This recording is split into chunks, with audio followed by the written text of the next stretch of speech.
Hello friends, welcome back my YouTube channel. और आज के वीडियो में हम कराने जा रहे हैं फाइनेंशियल अकाउंटिंग सीएमए इंटर का पेपर नंबर 6, जो कि हम आज करने वाले हैं एमसीक्यू बैंक, जो हाल ही में इंस्टीट्यूट द्वारा लॉन्च किया गया है। और ये सभी इंटर के स्टूडेंट के लिए हेल्पफुल है। और अगर आप ये खुद से करने जाएंगे तो काफ़ी टाइम आपका लग जाएगा, इसलिए मैं ये आपके लिए वीडियो बना रहा हूँ, ताकि आपका फास्ट फास्ट में रिवीजन भी हो जाए और सारे एमसीक्यू क्लियर हो जाए। ठीक है फ्रेंड्स, अगर वीडियो अच्छा लगे तो चैनल सब्सक्राइब कर दीजिएगा, वीडियो को लाइक और शेयर कर दीजिएगा। तो चलिए शुरू करते हैं। तो पहला क्वेश्चन है, which of which of the following is not a method of charging depreciation. मतलब कौन सा मेथड नहीं है चार्जिंग डेप्रिसिएशन का। ओके, या नॉट, और ठीक से पढ़िएगा। तो इसमें पहला है सिंकिंग फंड मेथड, जो कि है, हमने डेप्रिसिएशन चैप्टर में पढ़ा है कि सिंकिंग फंड मेथड एक मेथड होता है चार्जिंग का। दूसरा sum of year digit method, sum of years digit method, ये भी है डेप्रिसिएशन चार्ज करने का मेथड। और वर्किंग आवर मेथड, ये भी है। और अगला है एसेट्स लाइफ सर्कल मेथड, जो कि हमने कहीं भी नहीं पढ़ा है। तो एमसीक्यू बनाने का सबसे अच्छा तरीका ये होता है कि सबसे पहले आप सारे ऑप्शन को अच्छे से पढ़ें, और जो इसमें सही लग रहे हैं, जो भी मतलब उसमें रॉन्ग लग रहा है कि ये नहीं हो सकता है उसका आंसर, तो उसको इलिमिनेट करते जाइए। इलिमिनेट करते जाएंगे तो लास्ट में आपका आंसर निकल जाएगा। तो इसका आंसर होगा option number D, assets life circle method. Okay friends, अगला क्वेश्चन की तरफ जाते हैं। अगला क्वेश्चन है, और a resource owned by the business with purpose of using it for generating future profit is now as। तो ये हमने कहीं तो पढ़ा है, बेसिक में ही पढ़ा है। तो कहाँ पढ़ा है? ये हमने एसेट्स का मीनिंग का टाइम पढ़ा था, कि एसेट्स ऐसा चीज होता है जो कि फ्यूचर में प्रॉफिट देता है हमको। मतलब एसेट्स अगर हम अभी इन्वेस्ट करते हैं, एसेट्स खरीदते हैं, तो वो हमको क्या करता है, फ्यूचर में प्रॉफिट देता है। जैसे कि हम एक मशीनरी परचेज कर रहे हैं, तो वो मशीनरी से प्रोडक्शन होगा और प्रोडक्शन से सेल होगा, इसका मतलब वो फ्यूचर में मेरे को प्रॉफिट देते रहेगा। ये तो नहीं है कि अभी आज मशीनरी खरीदे आज ही प्रॉफिट दे रहा, नहीं, हमेशा जब तक चल रहा तब तक आपको प्रॉफिट देगा। इसलिए एसेट्स जो होता है वो क्या करता है, फ्यूचर में प्रॉफिट देता है। और इसका हम लोग बेसिक में ही इसको पढ़ लिए हैं। ठीक है, अगला क्वेश्चन की तरफ बढ़ते हैं। अगला है, outward invoice issued is a source document of. Outward invoice मतलब कि साफ समझ आ रहा, बाहर भेजे हैं, इसका मतलब इसका होगा सेल्स बुक। परचेज बुक तो नहीं होगा। ओके, रिटर्न इनवर्ड बुक ये भी नहीं होगा, और रिटर्न आउटवर्ड बुक ये भी नहीं होगा। तो इसका होगा सेल्स बुक। ठीक है, तो इसका option number B. Okay friends, आगे चलते हैं। आगे है, which of the following is of capital nature. Okay, इसमें बताना है कैपिटल नेचर कैसा है, कौन सा है। ठीक है, तो इसमें एक कैपिटल नेचर होता है, एक रेवेन्यू नेचर। कैपिटल नेचर मतलब बड़े खर्चे। ठीक है, बड़े खर्चे, या फिर उस खर्चे को करने से वो मशीनरी का प्रोडक्शन बढ़ जाता है, या फिर वो उसका स्पेस बढ़ जाता है, ये सब देखा जाता है। तो वो होता है क्या, capital nature. But revenue nature क्या होता है, जो छोटे मोटे खर्चे हैं, जैसे रिपेयर हो गया, मेंटेनेंस हो गया, वगैरह वगैरह, रेंट फैक्ट्री, ये सब जिसका मतलब जिससे प्रोडक्शन बढ़ता नहीं है, मतलब बढ़ता है बट जितना लिमिट होता है उतना ही, उससे ज़्यादा नहीं होता है। ठीक है, तो विच of the following is a capital nature. तो कैपिटल नेचर कौन सा है? कमीशन ऑन परचेस, ये तो नहीं है। कॉस्ट ऑफ रिपेयर, ये भी नहीं है।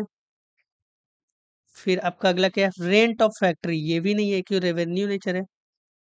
Wages paid for installation of machinery.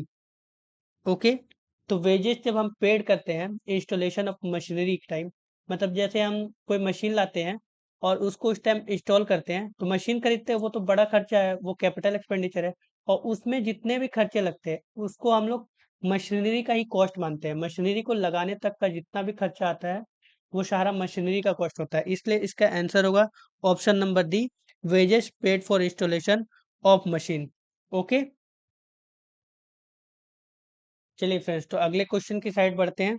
तो अगला क्वेश्चन है, which of the following is not a fundamental accounting assumption.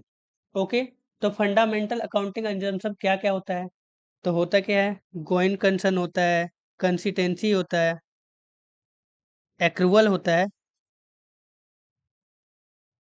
Accrual होता है, बट मैटेरियलिटी जो है वो हमने नहीं पढ़ा है, तो ये नहीं होता। तो इसमें क्वेश्चन क्या पूछा, not a fundamental accounting assumption, तो इसका आंसर होगा ऑप्शन नंबर डी। तो पहले ये जितना था मतलब ये एजेंशन माना जाता है, गोइंग कंसर्न, कंसिस्टेंसी, अक्रूवल, और उसके अलावा अगर कुछ भी न्यू आपको दिख रहा है तो मतलब वही आंसर है। तो ऑप्शन नंबर डी होगा इसका आंसर। अगला क्वेश्चन की तरफ बढ़ते हैं। अगला क्वेश्चन है, an obligation which may or may not materialise is an, तो इसमें क्या बोल रहा है, ऐसा ऑब्लिगेशन जो हो सकता है और नहीं भी हो सकता है। ठीक है, इस मे or may not, may or may not जहां भी दिखा तो आप समझ लीजिए वो कंटिंजेंट का बात हो रहा। ओके, तो इसका आंसर होगा कंटिंजेंट। कंटिंजेंट का मतलब ये होता है कि होना या नहीं होना, मतलब कि फिक्स नहीं है कि होगा ही, हो भी सकता है नहीं भी हो सकता है। तो इसका आंसर होगा ऑप्शन नंबर सी। अगला question, which of the which of the following is an example of capital expenditure, तो अभी मैंने आपको बताया कि कैपिटल एक्सपेंडिचर और रेवेन्यू एक्सपेंडिचर क्या है। तो इसका आंसर देखा जाए, inventory of raw material, work in progress and finish goods, ये तो आएगा नहीं। ठीक है, इंश्योरेंस प्रीमियम ये भी नहीं आएगा, टैक्स एंड लीगल एक्सपेंसेस ये भी नहीं आएगा। तो इसका आंसर होगा none of the above. Okay, तो अगले क्वेश्चन की तरफ बढ़ते हैं। तो नेक्स्ट क्वेश्चन क्या है, 8 नंबर क्वेश्चन।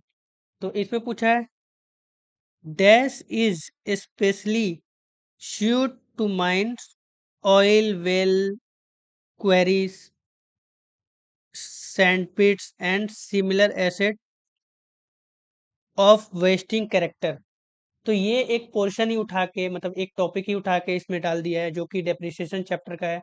उस चैप्टर में अगर आप पढ़ेंगे तो ये वाला मिल जाएगा। इसका आंसर होगा डिप्लेशन, ऑप्शन नंबर ए।